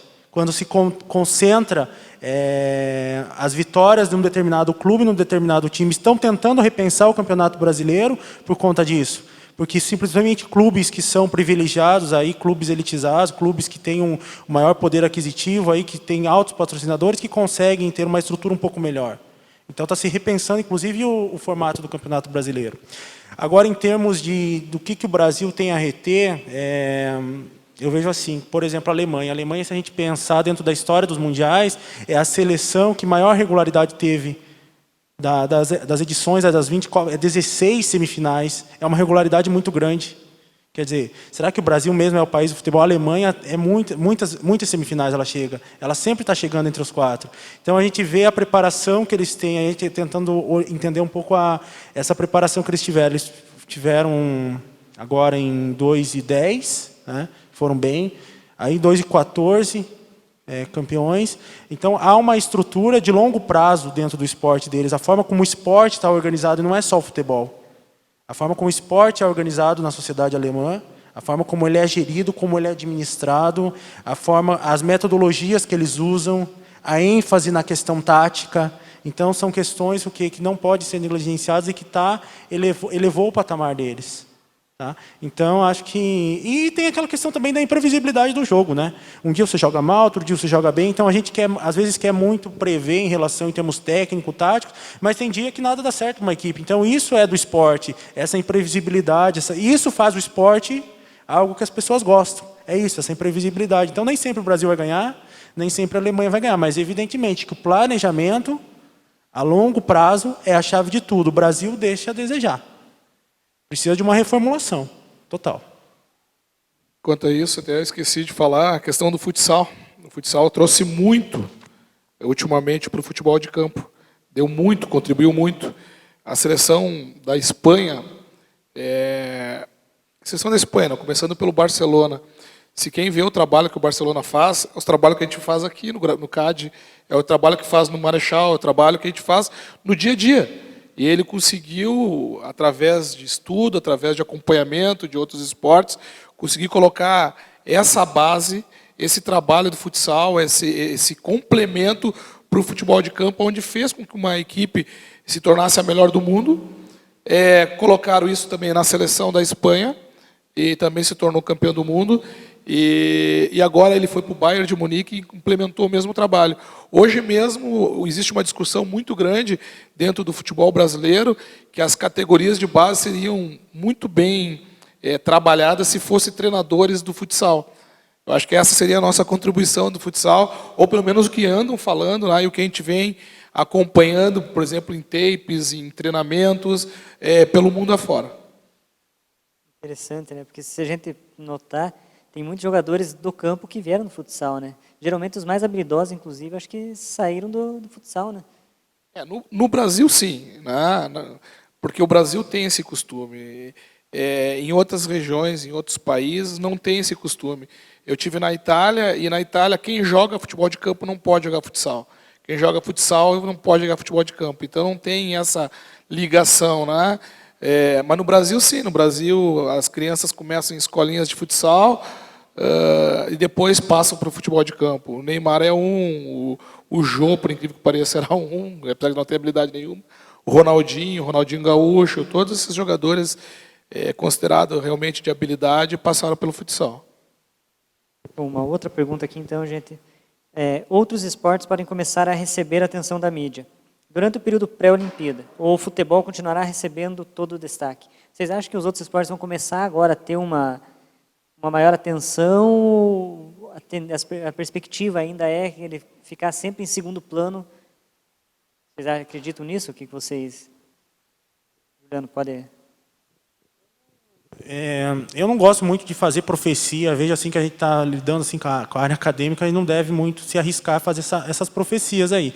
Mas eu vou me arriscar aqui a dizer que eu não vejo assim a curto prazo uma reviravolta nesse quadro, não. Até porque o futebol é um esporte legitimado, uma preferência não é só nacional, uma preferência mundial. Dentro dos países aí ocidentais aí é a prática disparada, a prática esportiva mais difundida, mais consumida, mais assistida e diga-se de passagem, não pelos selecionados nacionais, mas pelos clubes. Pela relação, a relação ela é uma relação muito mais duradoura, a relação que tu tem com o Corinthians, que eu tenho com o Corinthians também, é muito mais duradoura que a relação que eu tenho com a seleção. A seleção eu vejo de 4 em 4 anos num evento importante. O meu clube não. O meu clube é diário, é uma relação diária. Então, muito por conta do clubismo, dessa relação do indivíduo com o seu clube, e algo que os outros esportes não conseguem despertar. Eu gosto de voleibol, mas é muito raro eu ter uma identificação com um clube de voleibol, com um clube, muitas vezes, de futsal também. Então, nesse aspecto de estruturação do esporte, é uma questão histórica, de estruturação do esporte, eles estão em desvantagem. Porque o clubismo é a mola propulsora. Eu vejo desse ponto de vista. Eu já acho que nós somos um pouco modista também, né? Eu acho que quando chega na época de tal esporte, a gente acompanha mais. Temos o Mundial de Vôlei. Todo mundo foi para frente da televisão torcer pelo vôlei.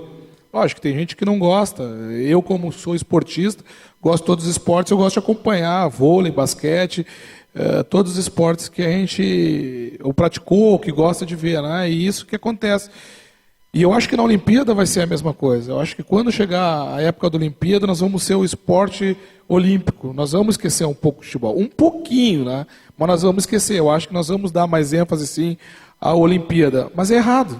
Eu acho que nós já devíamos, principalmente pensando que nós vamos disputar uma Olimpíada na nossa casa, que nós já devíamos estar nos preparando, não só estruturalmente, né? Mas eu acho também na questão de atletas, a questão de como nós falamos antes, de incentivo, de fazer com que eles evoluam dentro do próprio esporte e não, como eu falei, quando chegar na época, chegar num ano antes, e nós vamos começar a dar incentivo, nós vamos começar a trabalhar a questão de marketing, trabalhar a mídia, nós vamos começar a fazer uma mudança um pouco mais em relação à Olimpíada. Então, como eu falei, nós somos um pouco modistas, nós vamos estar procurando ver aquilo que é de momento, não uma coisa de futuro, uma questão que a gente devia estar começando a trabalhar para que a gente tivesse uma campanha boa na Olimpíadas. Então, por isso que eu acho que a gente continua sendo o país do futebol, porque, como nós falamos aqui, é um esporte de massa realmente, e vem difundido já de muitos e muitos anos atrás, até os dias de hoje, e como o professor Juliano falou, por uma paixão clubística maior que qualquer outra coisa. E não esquecendo também que o futebol é uma das modalidades da Olimpíada e o brasileiro tem engasgado essa questão de nunca ter ganhado. Então, na casa, com certeza, a mídia vai fazer uma pressão bem grande para mostrar, né, talvez nessa redenção do Brasil. Mas aquele negócio que o Baiano falou, a gente é modista, sim, acredito que dificilmente vai mudar esse quadro. e o futebol vai acabar mesmo, por muito tempo ainda, atraindo mais atenção da mídia e da torcida em geral. Mais uma pergunta, esse aqui colocou até o nome, Gabriel. Obrigado, Gabriel. O tratamento mercadológico do atleta e do esporte como produto não melhora a qualidade técnica dos atletas? Você acha que melhora a qualidade técnica esse mercadológico? Ele ser uma mercadoria? Eu acho que não. Eu acho que já tratando como uma questão mercadológica, eu acho que existe uma preocupação muito grande já com a questão financeira antes mesmo da formação do atleta. Nós estávamos conversando aqui sobre o menino, vou recorrer de novo a um historiador, o Bibiano, Jean Charles, aquele menino que jogou no Campo Mourão. Jean? Xera era um menino que tinha um potencial para ser um jogador de seleção brasileira, e o pai dele, infelizmente, estragou esse menino justamente pela questão mercadológica. Se preocupou muito mais antes com a questão de mercado do menino, começou a levar ele para clubes, já procurando se autossustentar com um menino de 13, 14 anos. Hoje, aos 19 anos, ele está sem clube. Então, eu acho que teria que primeiro se preocupar com a própria estrutura emocional, psicológica desse menino, com o trabalho técnico, tático, com a questão de educação própria dele, para que ele pudesse realmente aí estourar e aí depois pensar nessa questão de mercado. Lógico que alguns jogadores são bem trabalhados nesse sentido, tem um valor realmente alto dentro do cenário mundial, mas como nós viemos conversando, isso é um em quantos milhões. Então eu acho que tem que existir sim, primeiro uma preocupação para a formação dele como atleta, como cidadão, e depois se preocupar. Se a gente começar a se preocupar antes com essa questão, realmente vai ficar difícil. Nós temos empresários já buscando as crianças no berçário, chutou uma bola bonita, já estão querendo formar contratos. Então isso, no meu modo de ver, eu acho que realmente afeta essa questão do lado técnico do jogador. Juliano, você acha que é isso mesmo? Que a transformação em mercadoria, o sistema mercadológico, ele atrapalha a técnica? Eu vou concordar aqui com o professor Baiano mesmo, porque realmente essa questão da mercadorização do atleta, muito da mercadorização do atleta a gente tem que analisar que é uma imagem produzida, e essa imagem muitas vezes não corresponde ao que de fato ele é no real. É uma construção midiática, uma construção do trabalho de imprensa, uma construção que transforma muitas vezes ele em ídolo antes do tempo. Quantos aí que a gente tem que houve uma tentativa de... Quantos exemplos? A gente tem aí o próprio Nilmar, vários aí que a gente poderia... O Diego, principalmente no Santos, sempre tem os meninos da... Sempre está uma tentativa aí de produzir esses ídolos aí, muito para satisfazer as vontades aí dos consumidores aí, e que se produz uma falsa imagem, porque ele é um ídolo produzido antes do tempo. Quer dizer, o cara foi lá, fez um chapéu, fez uma jogada bonita, já estão dizendo que é o novo Pelé, que é um novo Ronaldo, e não é muito por aí. E vejo que também essa questão aí da mercadorização, aí se a gente for levar dentro do processo de formação do atleta, é ruim, porque ele não tem mais espaço para ele criar nada. Há sempre uma tendência do que de padronização da técnica. E essa padronização da técnica não leva ao que o indivíduo a buscar, a melhorar, ele render aquilo que ele tem. Muitas vezes ele fica no modelo pronto, no modelo fechado, e ele poderia, de repente, estar tendo uma inovação, ele poderia ter uma criatividade sua. E não há espaço para isso quando a gente trabalha dentro dessa lógica aí da mercadorização. Veja assim. Você, Márcio, você acha que esse ponto mercadológico pesa, atrapalha também a técnica? Eu acredito que até isso que você falou até explica muito sobre o nível técnico do futebol do Brasil de hoje. É muito previsível, né? Não tem muito o que criar de diferente. E, com certeza, essa questão do jogador marca, É muito difícil. Imagina um garoto de 15 anos ali, se ele não vai se perder, né? Vai pensar nisso e é muito difícil fazer com que ele se foque só no trabalho, só no estudo. É bem complicado essa questão. Na verdade, até acabou que o negócio cresceu demais e sim, acaba prejudicando bastante. Quanto a isso, até tinha um time no Rio Grande do Sul que estava contratando jogadores não pela qualidade que eles tinham, não pela técnica, mas já procurando ver se eles já tinham possibilidade de dupla cidadania. Eles já estavam pensando, antes de formar o jogador, de já vender ele para o mercado estrangeiro. Um era o time do Porto Alegre, que era o time do Paulo César do Assis, e o outro era o time do Paulo César Carpegiani, que eu não me lembro o nome agora. Eram duas equipes que estavam procurando jogadores, antes de tudo, com uma facilidade de venda, com um mercado maior para que eles possam buscar os valores que eles acham necessário para eles. Acaba a carroça na frente dos bois, né? Como dizem popularmente. Antigamente, essa parte mercadológica não era tão desenvolvida, e aí acredito eu que, até, não só por isso, né, mas é um dos fatores que pode ter influenciado para aparecer tantos craques, né, como aparecia, agora meio escasso. Próxima pergunta, então. Até que ponto a hiperexposição dos jogadores brasileiros na mídia, assumindo o papel de celebridades, atrapalhou o desempenho em campo? Quer começar agora você, Márcio? Eu acho que a pergunta acaba indo de encontro ao que nós estávamos falando, né? Falando mais da Copa mesmo, em si, até eu achei que não foi, até que eu achei que foi blindado bem, não foi tanto assim, mas não é difícil a gente ver casos de jogador perdendo a mão, né? Agora nas redes sociais está muito fácil, né? Isso. Então precisa bastante assessoria e essa questão de não se perder, né? A longo prazo acaba realmente prejudicando bastante o andamento e fica aí a pergunta de como a gente vai reverter isso, né? Eu acho que é um caminho bem difícil para se reverter. Mas eu não sei se a hiperexposição atrapalha muito, porque a gente vê a própria Alemanha.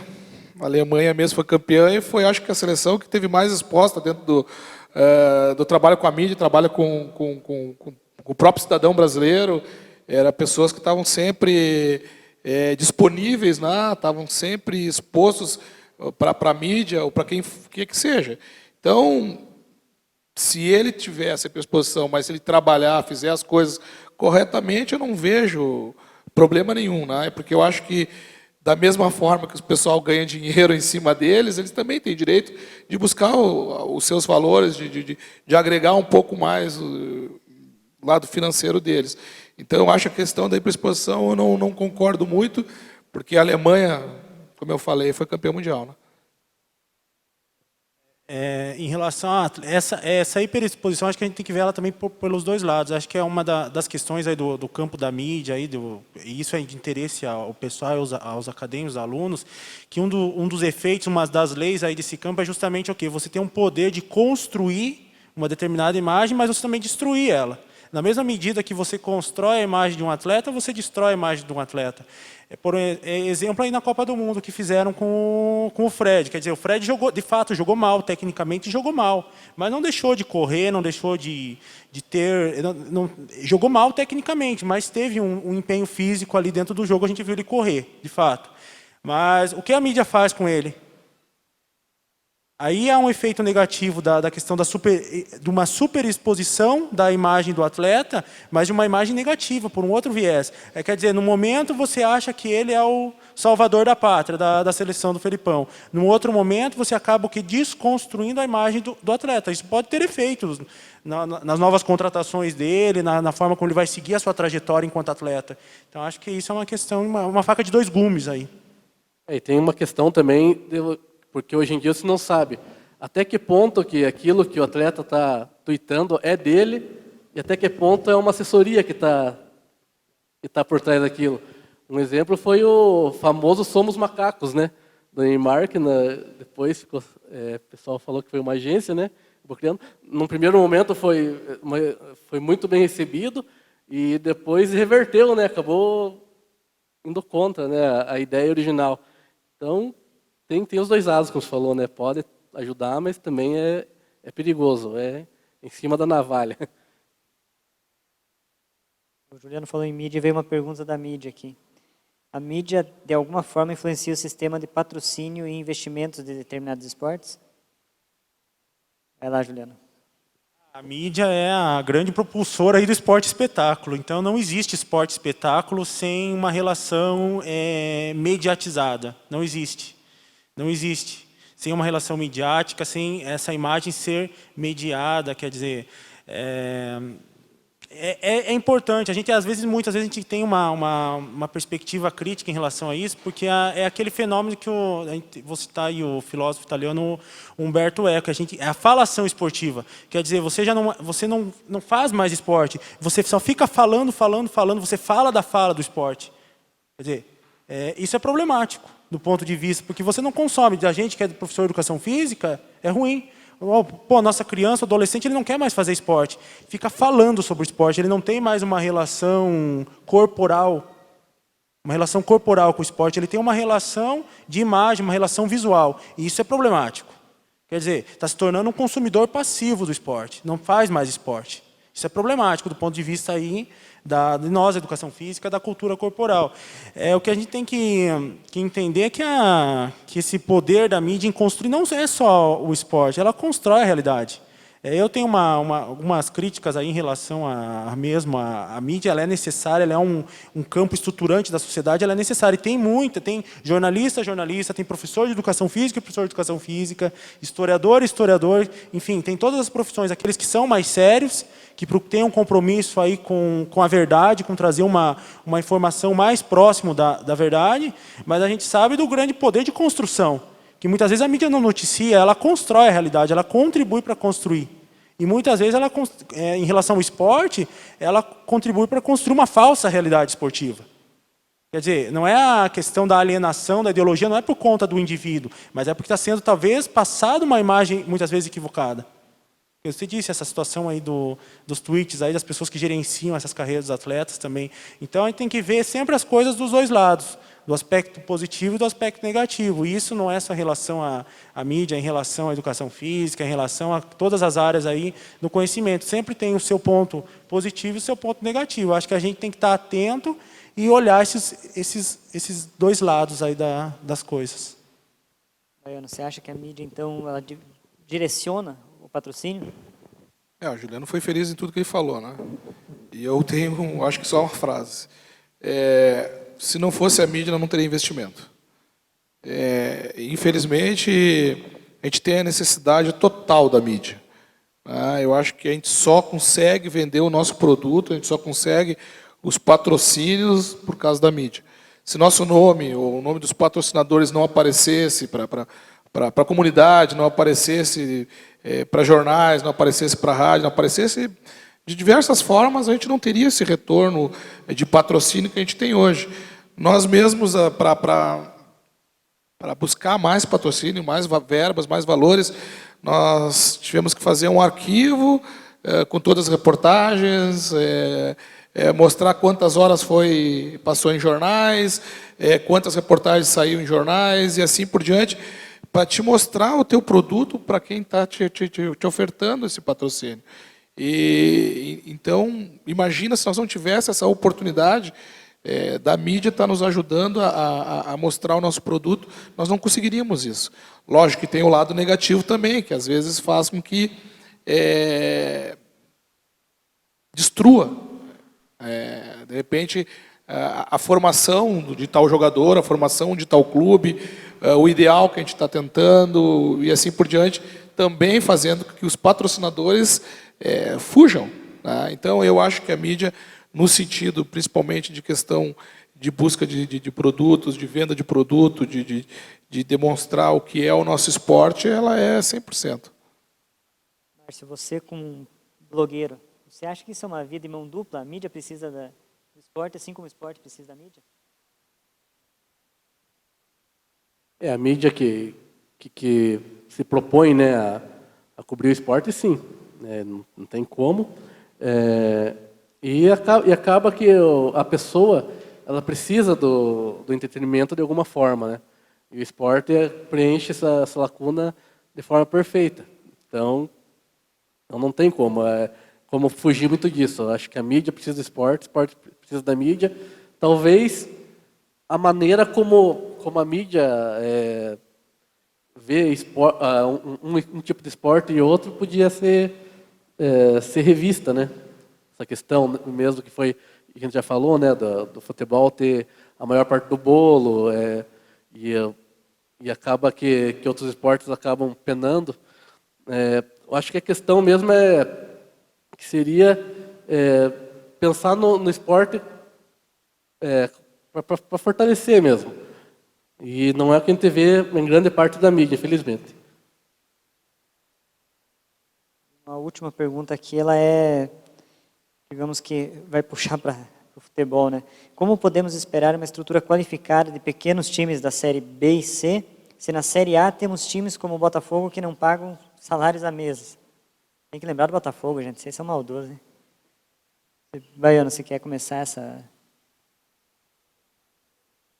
Bom, eu acho que, para começar, é questão de profissionalismo, né?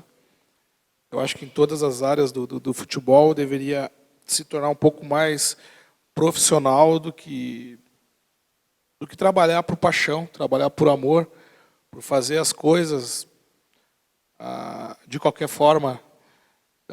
Eu acho que os clubes não têm se transformado, principalmente para essa questão da venda do seu produto, como a gente tem conversado bastante, essa questão do produto, de fazer um trabalho visando principalmente o futuro, de se preocupar com a questão de modernização dos seus estádios, modernização do seu trabalho, com diversas áreas que a gente não procura.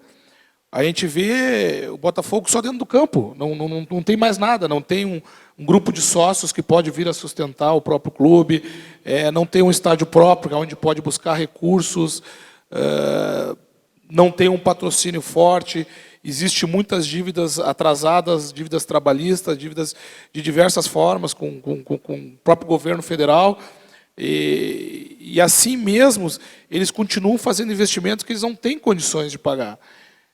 Justamente pela falta de profissionalismo, porque eles fazem com amor, fazem com paixão as coisas.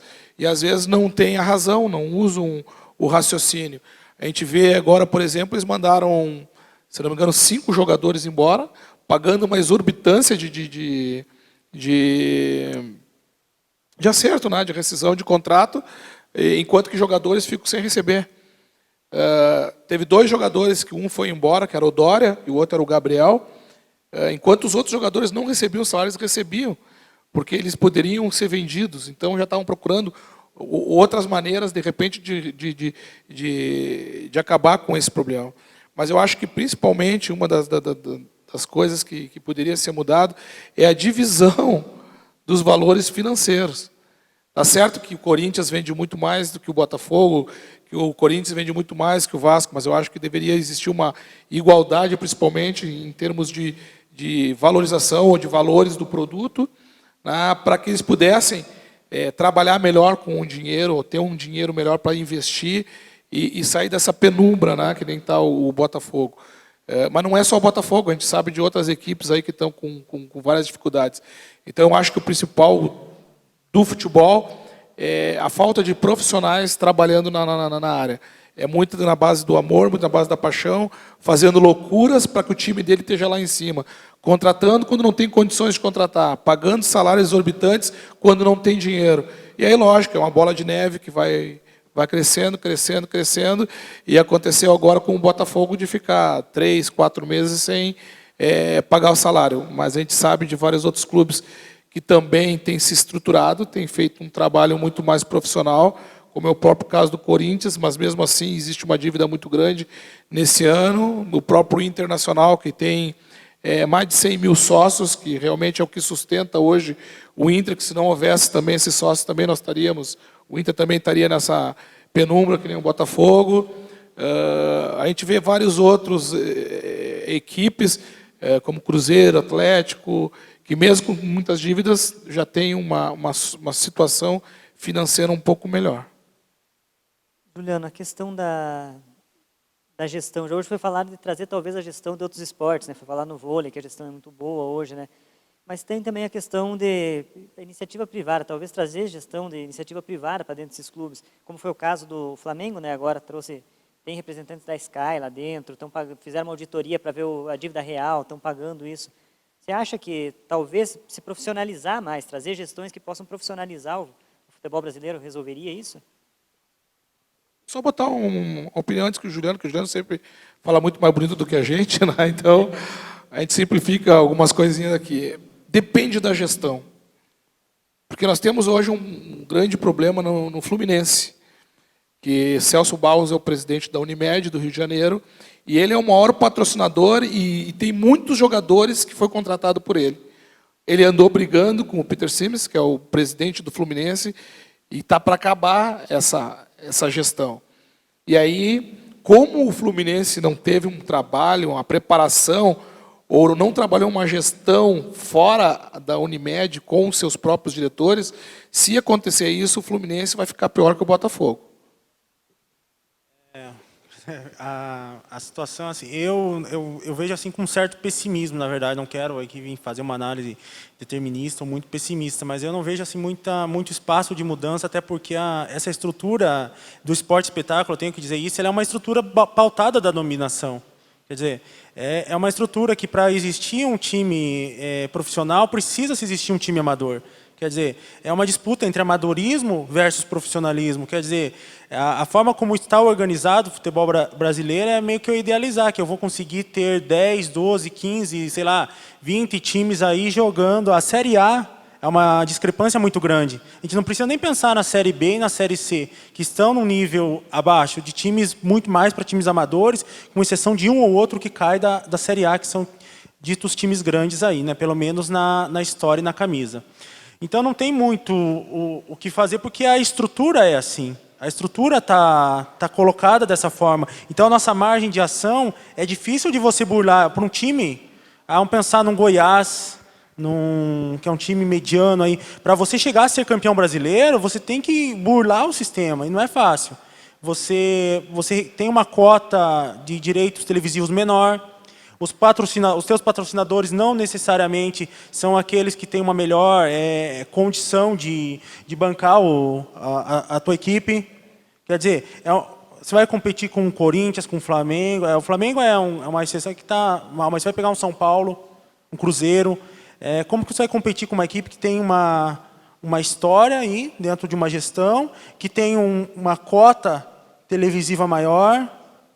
Quer dizer, é meio que injusto, na verdade, a forma como o futebol é organizado. Essa que é a verdade. E é isso também que torna ele comercializável, infelizmente.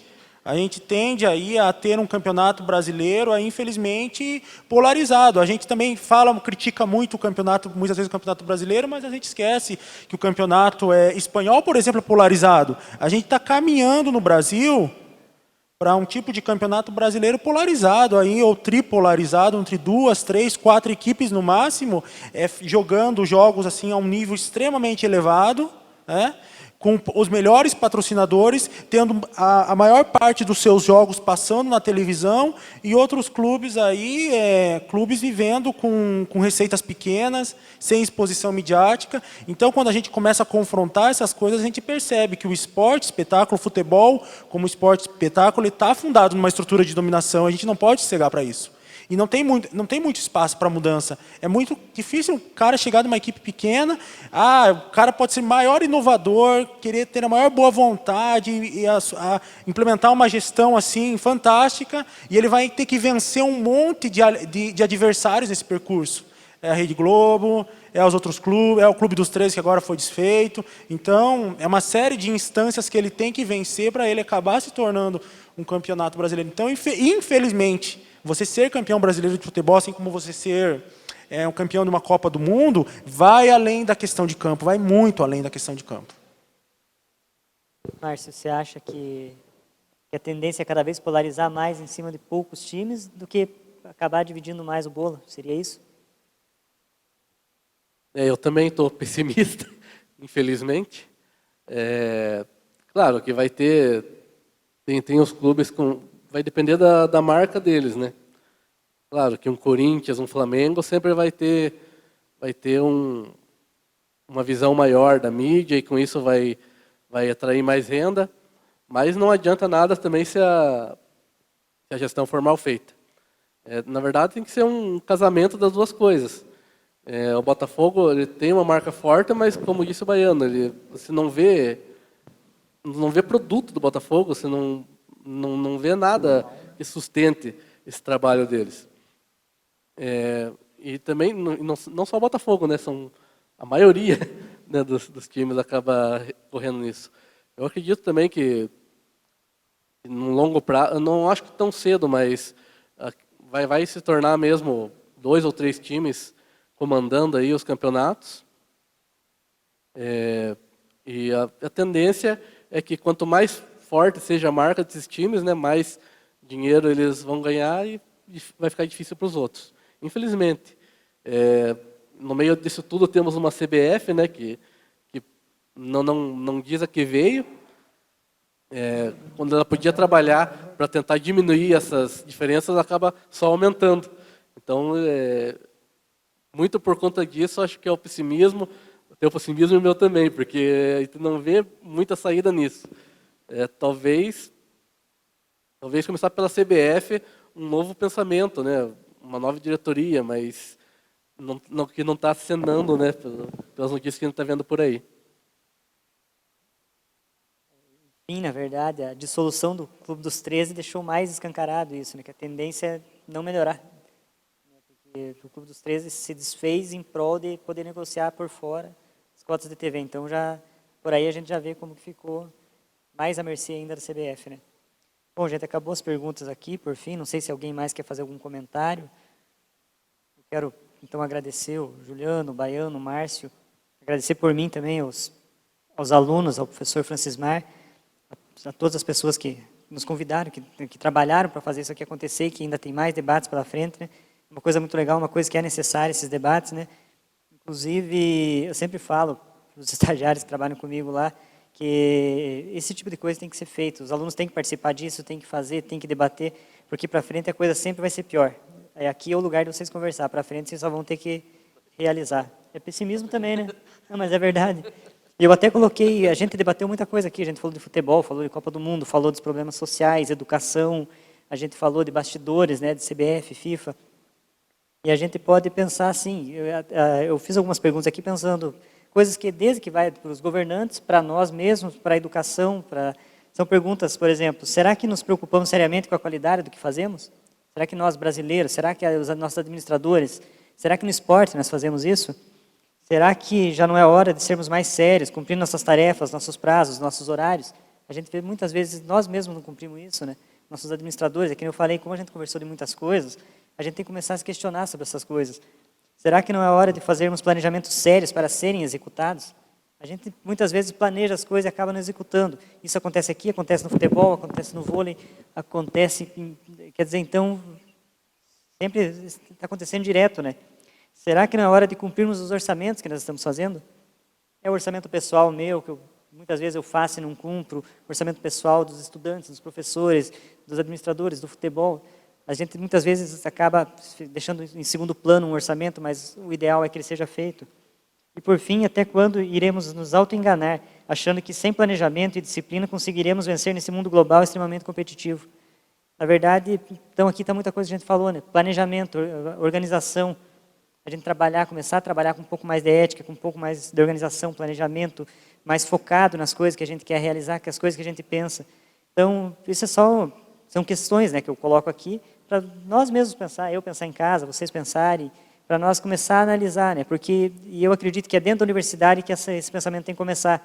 Vocês vão ser os profissionais do futuro. Então, se vocês começarem a pensar agora, quem sabe vocês possam fazer um pouco de diferença para frente. Pelo menos esse é o meu sonho, que vocês saiam daqui e façam a diferença. Vamos torcer para isso, né? Obrigado, gente.